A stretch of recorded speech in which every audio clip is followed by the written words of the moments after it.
What's up, guys? Welcome to the channel. My name is Nelson. Welcome to POV Nelson. Today we're gonna be driving a 2001 Toyota Corolla CE. Yes, it is the CE. Look at those manual mirrors. Oh, they stink. I hate that. And no cruise control here. What the heck is going on? All right, got the keys, got my Mando.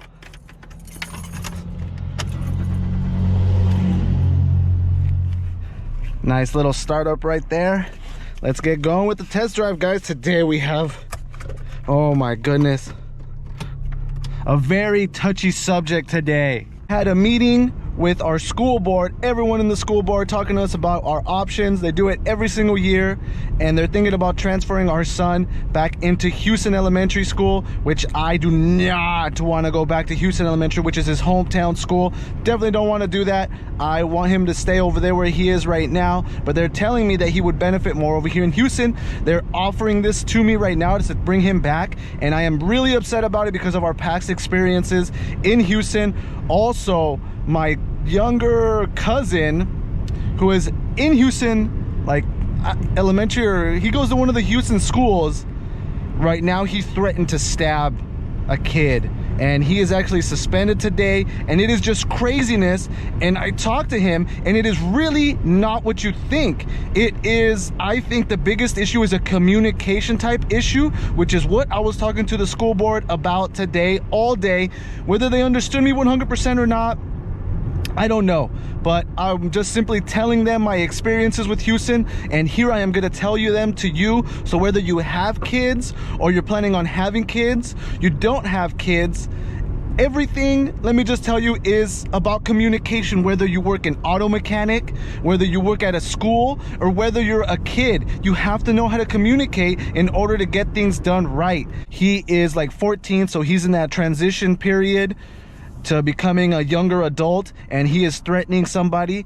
And the thing is, I do not understand what he is telling me. So I showed up the other day to grandma's house, and he's just like, oh, I'm suspended. I got suspended from school for 2 days now.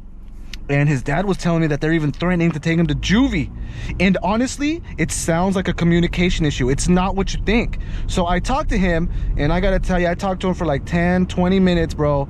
I cannot understand a word the kid says. He's just jumping around. He says, I got to school, I rode my bike, and at fourth period, I started blah, blah, blah. And I was like, wait, you rode your bike to school and you got to school at fourth period?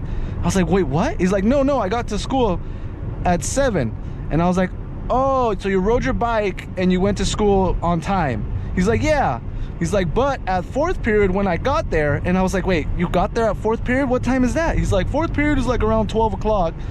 So I'm just like, you got to school, you rode your bike to school at fourth period, and at 12 o'clock, what happened? So it's just, he doesn't know how to communicate. It started bullying him, picking on him.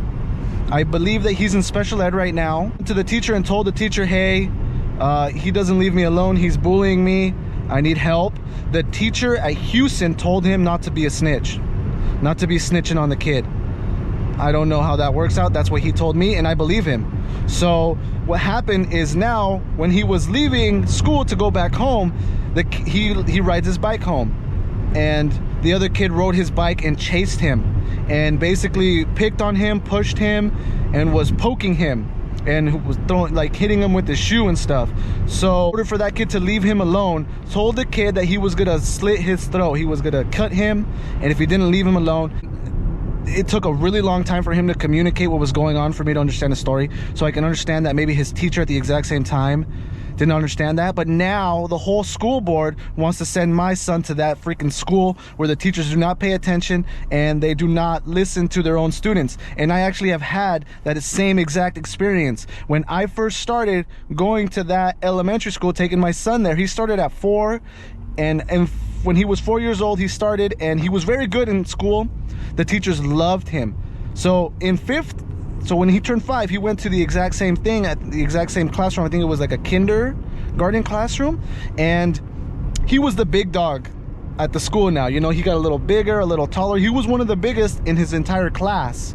tallest. So he started becoming kind of a bully, picking on the other kids, you know, pushing them around and stuff like that. And every single day the teachers would come up to us and be like, he hit someone again, he hit. It got to a point where the teachers didn't even look at us anymore. They didn't even talk to us anymore. They had absolutely nothing to say.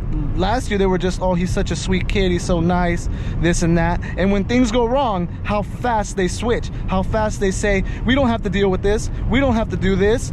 So I definitely don't want to take them back over there. And when it comes to the schools, you can look at these school reviews, but it depends on the individual. It depends on who's there. I know his teachers in his school that he is at right now, and they are so nice. They are the greatest. They really are, man. His last teacher last year, she just retired, and I mean, she started crying in the classroom, and she told us how great Gael was and how sweetheart he is. And right now we just had the meeting and they told us the exact same thing. He's one of the sweetest kids in class. Sometimes things throw him off, and it's true. I told them, my son is exactly like me.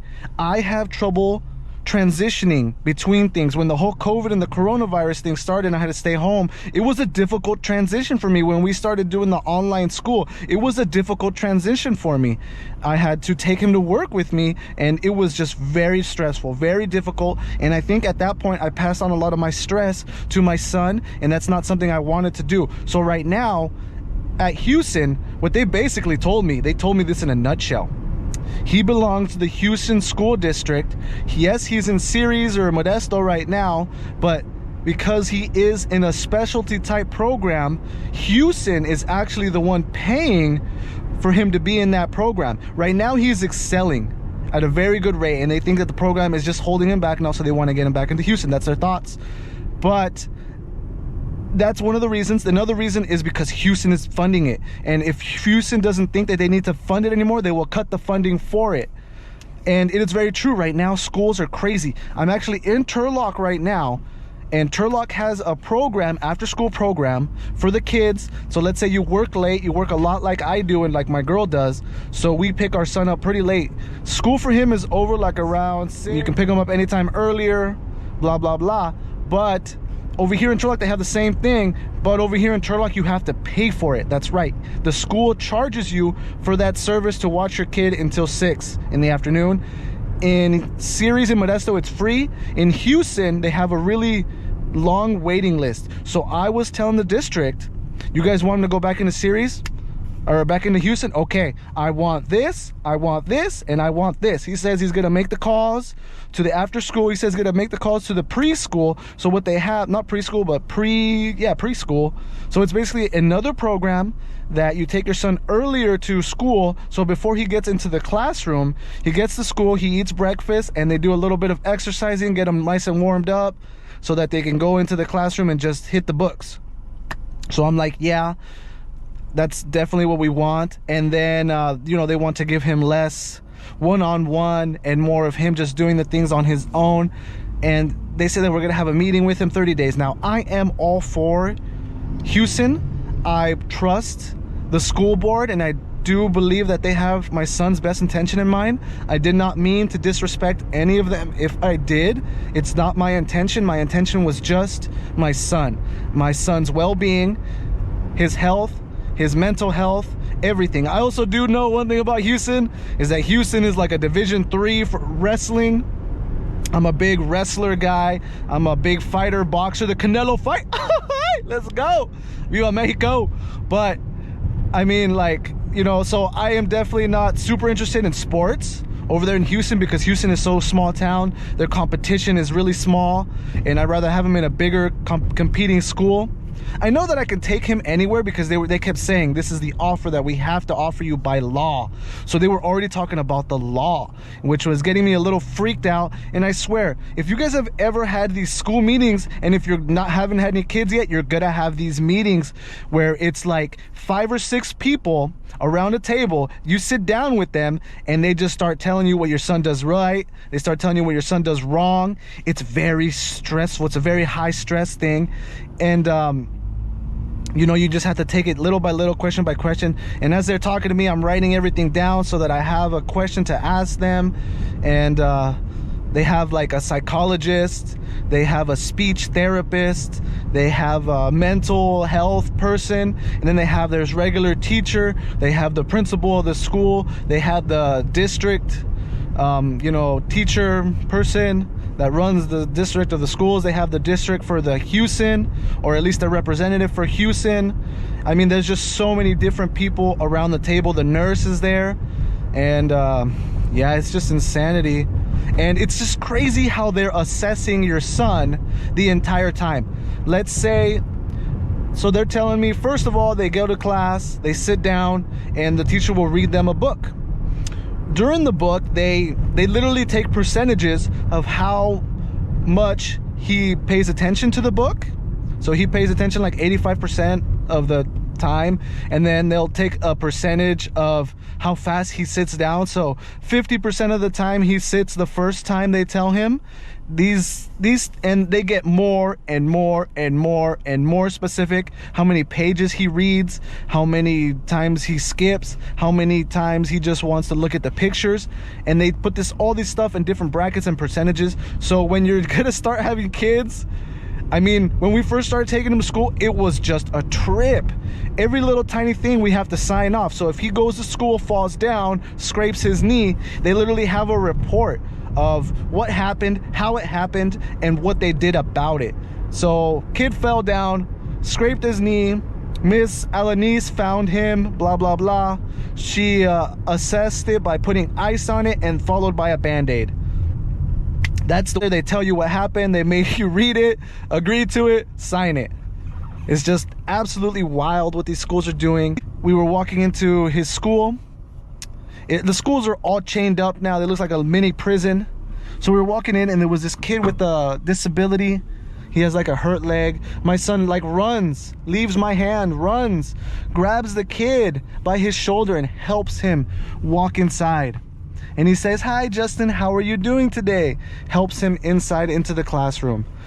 I melted and I died. And I know the teachers see that stuff. I know that they know my son is a sweet kid. And the one thing I do not want my son is in the situation that my nephew is in, where he cannot communicate to an adult, to me, or to his teachers that he's being bullied. And because he's being bullied, he puts himself in a worse situation. Those are my opinions. Those are my thoughts. Whew, it's a lot. I hope you guys appreciate the information. I'm just trying to help you guys out in the future. I know my son is going to do just fine because he is a great person, a great individual, and that's the way I'm raising him. Good overall person when he gets out into the world, to be a caring person, a thoughtful person, a person who can benefit this world even more than I can. I know he is going to be a better person than me. Guys, like, comment, subscribe. I'll see you guys next time.